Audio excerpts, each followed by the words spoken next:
जय श्री कृष्णा। राधे राधे भक्तों, अगर आपके भी घर में लगा है सदाबहार का पौधा तो आपके रोंगटे खड़े हो जाएंगे। सदाबहार फूल के कुछ ऐसे डरावने रहस्य जो कोई आपको नहीं बताएगा। ये पौधा हर कोई अपने घर में लगाता है, लेकिन इसके फायदे और नुकसान के बारे में कोई नहीं जानता है। यदि आपने भी लगा रखा है घर में सदाबहार का पौधा या गलती से घर में उगाया है तो तुरंत करें ये काम, नहीं तो बहुत पछताओगे। सदाबहार के पौधे में होती है ये एक चीज, आज ही जान लो गलती से। अगर आपने भगवान को चढ़ा दिया है तो जरूर देखें दोस्तों। सबसे पहले तो वीडियो को लाइक कर दें, लाइक करने का कोई चार्ज नहीं लगता। आज की वीडियो बहुत ही सुंदर है, पहले वीडियो को लाइक करें और खूबसूरत वीडियो का लाभ उठाएं। दोस्तों आपको बता दें, जितने भी धनवान व्यक्ति हैं, जितने भी पैसे वाले लोग हैं, उन सभी के घरों में आपको ये पौधा 100% मिलेगा। और दोस्तों आपको बता दें कि सदाबहार का जो पौधा होता है उसमें कई फूल खिलते हैं। इसी के साथ आपको बता दें कि सदाबहार का पौधा होता है वो बहुत आसानी से उग जाता है और इसे कहीं पर भी आप बहुत आसानी के साथ उगा सकते हैं। दोस्तों आपको बता दें सबसे बड़ी बात कि ये जो सदाबहार के रंग बिरंगे फूल है ना, ये आपकी किस्मत को बदल देंगे, आपकी किस्मत को रातों रात चमका देंगे। जी हाँ दोस्तों, जिस तरह से ये रंग बिरंगे फूल होते हैं और जैसे ये रंग बिरंगे कलर के होते हैं, उसी तरह से ये तुम्हारी जिंदगी में भी रंग बिरंगे रंग भर देंगे। दोस्तों आप एक बार इस पौधे के उपाय को जरूर आजमा कर देखें और इसके लाभ भी आप स्वयं देख लेंगे। अगर आप भी अपने जीवन में बहुत मेहनत करते हैं, बहुत प्रयास कर रहे हैं जिंदगी में सफल होने का, मगर सफल नहीं हो पा रहे हैं, बार बार आपको असफलता का मुंह देखना पड़ रहा है, आप बार बार निराश हो रहे हैं, तब तो आपको ये उपाय जरूर ही कर लेना चाहिए। अगर कोई व्यक्ति कोई अपना व्यापार शुरू करता है, कोई काम शुरू करता है और अगर उसे उसमें नुकसान होने लगे और उसका वो व्यापार न चले तो व्यक्ति बहुत परेशान हो जाता है और वो सोचने लगता है कि अब इस व्यापार को मैं बंद ही कर देता हूँ, अब इस काम को करने से कोई फायदा नहीं है, जब इस काम से मुझे कोई मुनाफा ही नहीं हो रहा है, मेरी आर्थिक स्थिति अच्छी हो ही नहीं पा रही है। फिर व्यक्ति परेशान होकर सोचता है कि चलो हटाओ, रहने दो, इस काम को अब हम हटा देते हैं, बंद कर देते हैं, कोई दूसरा काम कर लेते हैं।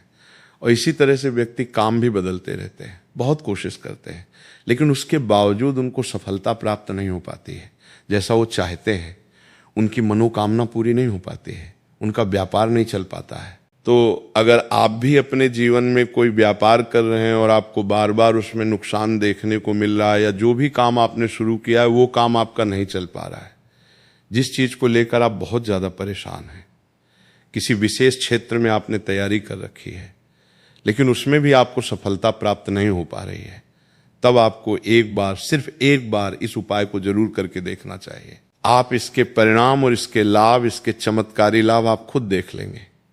इसी के साथ दोस्तों इस उपाय को वो लोग भी कर सकते हैं जिनके सर पर बहुत याद कर्जा हो गया है, या जिसने किसी से बहुत ज़्यादा उधार पैसा नहीं लिया है और वो सुधार को चुकाने में सक्षम नहीं है, चुका नहीं पा रहे हैं। लेकिन कभी कभी होता यह है कि व्यक्ति चाहे कितनी भी मेहनत कर लें, उसके बाद उसको सफलता प्राप्त नहीं हो पाती है। और दूसरी तरफ ऐसे भी लोग होते हैं जो दिन रात मेहनत करके धन कमाते हैं, लेकिन उनके हाथ में धन आते ही बहुत तेजी के साथ वो उनका चला जाता है। कभी बीमारियों में वो पैसा चला जाता है तो कभी किसी अन्य चीज में वो पैसा उनका चला जाता है। कुल मिला के आप कह सकते हैं कि उनका जो धन है वो अच्छे कार्य में कम जाता है, लेकिन बीमारियों में और बुरे कार्यों में ज्यादा उनका वो धन बर्बाद हो जाता है, जिसको लेकर वो बहुत परेशान रहते हैं और महीना खत्म होने से पहले ही उन्हें किसी न किसी से उधार लेना पड़ जाता है। और देखिए, उधार व्यक्ति कभी भी अपनी मर्जी से तो लेता नहीं है।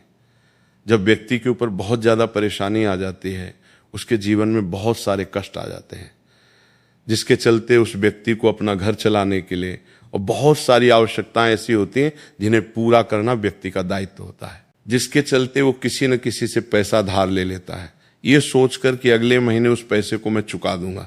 लेकिन जैसे ही अगला महीना आता है, समस्याएं और परेशानियां खत्म होने का नाम ही नहीं लेती हैं, जिसके चलते उसके सर पर कर्जा बढ़ता ही चला जाता है और वो उस कर्ज को चुकाने में धीरे धीरे असम होता चला जाता है। उस कर्ज को चुकाने में उसे बहुत दिक्कतों का सामना करना पड़ता है, या कभी कभी व्यक्ति इतना ज्यादा भी कर्ज में डूब जाता है कि उसकी उस बस के बाहर हो जाता है कर्जे को अपने स्तर से उतारना। जी हाँ दोस्तों, तो अगर आपके जीवन में भी ऐसी कोई समस्या है तो आपको ये उपाय जरूर ही कर लेना चाहिए दोस्तों। और हम आपको बताएंगे ऐसे चमत्कारी फूल के बारे में, ऐसे लाभदायक फूल के बारे में जिसका उपाय यदि आप कर लेते हैं तो आप खुद देखेंगे कि कितने ज्यादा चमत्कारी लाभ उस पौधे के हैं। यदि इसका सही प्रकार से उपयोग किया जाए, उपाय किया जाए और भगवान को ये फूल अर्पित कर दिया जाए तो यकीन मानिए आपके जीवन के सारे कष्ट, सारी परेशानियां तो दूर हो ही जाएंगी, साथ ही साथ जो भी आपकी मनोकामना है वो बहुत जल्दी पूरी हो जाएगी।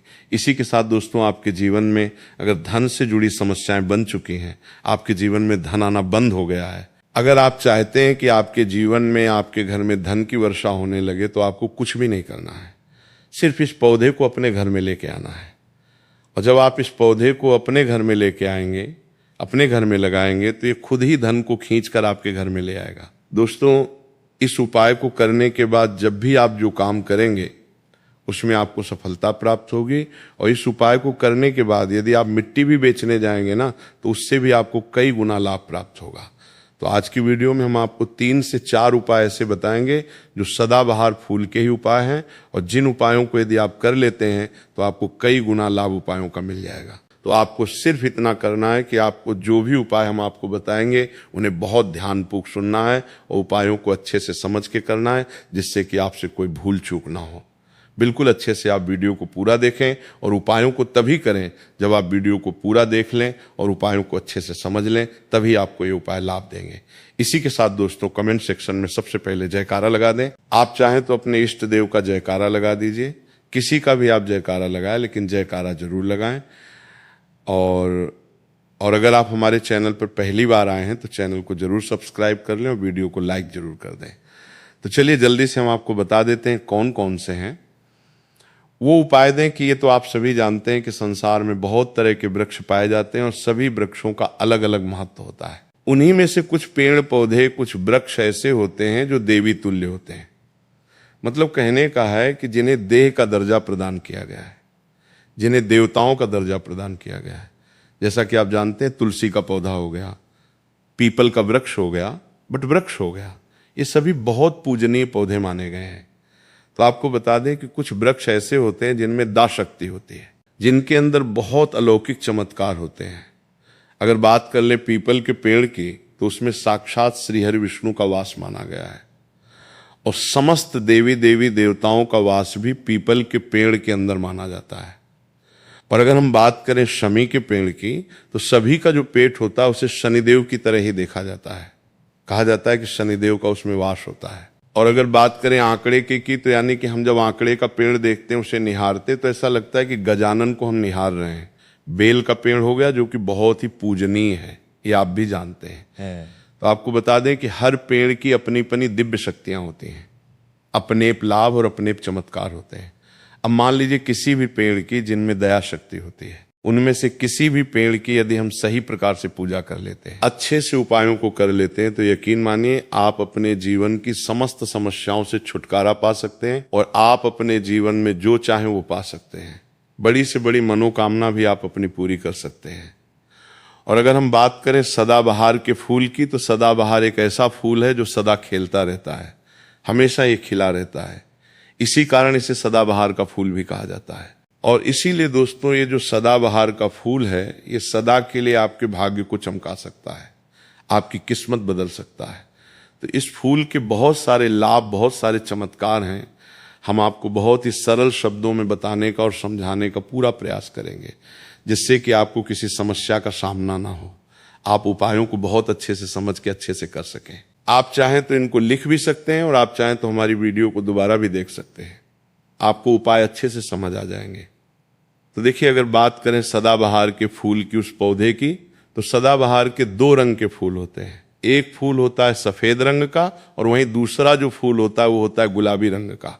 आपने देखा भी होगा, हल्का गुलाबी रंग का फूल होता है। तो आपकी जानकारी के लिए बता दें कि सफेद रंग का जो सदाबहार का फूल होता है, वो माता लक्ष्मी को प्रसन्न करने के लिए बहुत ही कम, अगर फूल है बहुत ही ज्यादा, माता लक्ष्मी को फूल पसंद है। और गुलाबी रंग का जो सदाबहार का फूल होता है, वो भी माता लक्ष्मी को अति प्रिय होता है, क्योंकि गुलाबी रंग तो माता रानी का सबसे ज्यादा प्रिय रंग है। तो जब आप सदाबहार के इन फूलों का कोई उपाय करते हैं, तो इसका मतलब है कि धन खींचने की चाबी आपने अपने पास रख ली है, धन खींचने का पौधा अब आपने अपने घर पे लगा लिया है।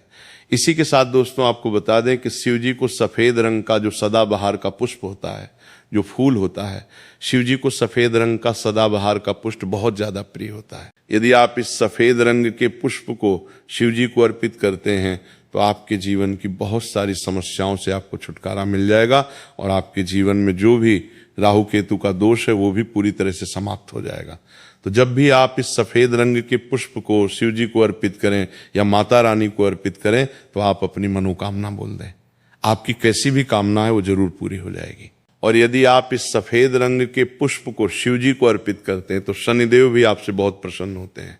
अगर आपके पास सदाबहार के पुष्प हैं, आपके घर में कोई पौधा लगा है तो बहुत अच्छा है, लेकिन अगर आपके घर में सदाबहार का फूल नहीं है, पौधा नहीं है, तो आपको अपने आसपास ये बहुत ही आसानी से प्राप्त हो जाएंगे, वहां से भी आप इन फूलों को ले सकते हैं। तो चलिए सबसे पहला उपाय हम आपको बता देते हैं कि आपको सफेद रंग के सदाबहार के पुष्प लेने हैं और किस दिन इस उपाय को करना है। आपको ये उपाय करना है शुक्रवार के दिन। तो दोस्तों आपको सफेद रंग के पुष्प तोड़कर लाना है और उनसे ही आपको उपाय करना है। तो उपाय आप कैसे करेंगे, चीज को भी आप अच्छे से समझ लीजिए। तो देखिए, आपको सूर्यास्त होने से पहले पहले फूलों को तोड़कर लाना है। तो आपको कितने फूल तोड़कर लाने हैं? या तो आपको 27 फूल तोड़कर लाने और या फिर आपको 21 फूल तोड़कर लाने हैं। अगर आप 27 फूल तोड़ते हैं तो उसका उपाय अलग है, और यदि आप 21 फूल तोड़कर लेके आते हैं तो उसका उपाय अलग है, लेकिन हम आपको बताएंगे। तो इसीलिए वीडियो में अच्छे से बने रहें और उपायों को अच्छे से समझाया। तो अगर आप 27 फूल तोड़कर लाए हैं सफेद रंग के, ठीक है ना, सदाबहार के 27 फूल सफेद रंग के यदि आप तोड़कर लेके आए हैं, जब आप 27 फूल सफेद रंग के सदाबहार के तोड़कर ले आएंगे, उसके बाद आपको अपने घर के मंदिर के पास आना है और आपको लेना है एक दिया, और लंबी बात का आपको एक दीपक जलाना है। दीपक आपकी का जला सकते हैं। उसके बाद आपको एक लाल रंग का छोटा सा कपड़ा लेना है और लाल कपड़ा वहां मंदिर में आपको बिछा देना है। अब आपको मौली के धागे से लपेटकर इन फूलों की माला बना लेनी है। तो आपने जो 27 फूलों की माला बनाई है, उस माला को आपको माता लक्ष्मी को अर्पित करना है, उनको पहनाना है। लेकिन जब आप ये माला पहनाएं उससे पहले आपको 27 लक्ष्मी मैया के किसी भी मंत्र का जाप करना है। अगर आपको कोई मंत्र याद नहीं है तो आप बहुत सीधा सरल सा मंत्र और महालक्ष्मी नमः इस मंत्र का 27 बार जप कर लें। उसके बाद आप माता रानी को ये माला कर दें।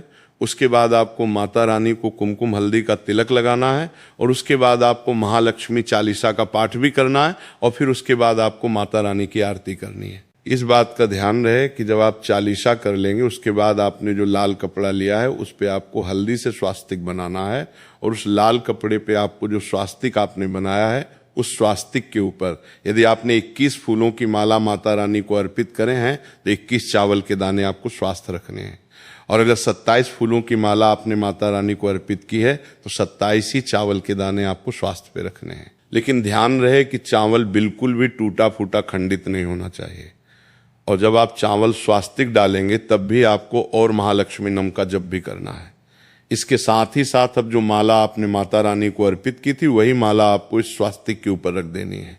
अब इसके बाद आपको माता रानी के मंदिर से सिंदूर लेके आना है और आप चाहें तो घर का सिंदूर भी रख सकते हैं। अब आपने जो माला रखी है उस लाल कपड़े पर उस माला पर आपको सिंदूर छिड़क देना है। अब इसके बाद आपको उस लाल कपड़े की पोटली बना देनी है और इसके बाद दोस्तों आपको उस पोटली को उसी दिन, ठीक है ना, शुक्रवार के दिन रात्रि के समय में उस पोटली को रख देना है अपने धन रखने वाले स्थान पर, अपनी तिजोरी। मेन दोस्तों आपको पता है ये उपाय आपको रात्रि के समय करीब 8 बजे के आसपास आपको करना है। वैसे तो आप सूर्यास्त के बाद कभी भी इस उपाय को कर सकते हैं, मगर आप 8 से 9 के बीच करते हैं तो बहुत ही उत्तम रहेगा। अगर आप 21 माला का उपाय ये कर रहे हैं तो आपको ये उपाय लगातार 5 शुक्रवार को करना है। मतलब एक शुक्रवार कर लिया, फिर उसके बाद दूसरे शुक्रवार कर लिया, तीसरे कर लिया, चौथे कर लिया, 5 में लगातार जो शुक्रवार पड़ेंगे 5 शुक्रवार तक आपको लगातार इस उपाय को करना है। और यदि आप 27 फूलों वाला उपाय कर रहे हैं तो आपको लगातार 4 शुक्रवार करना है।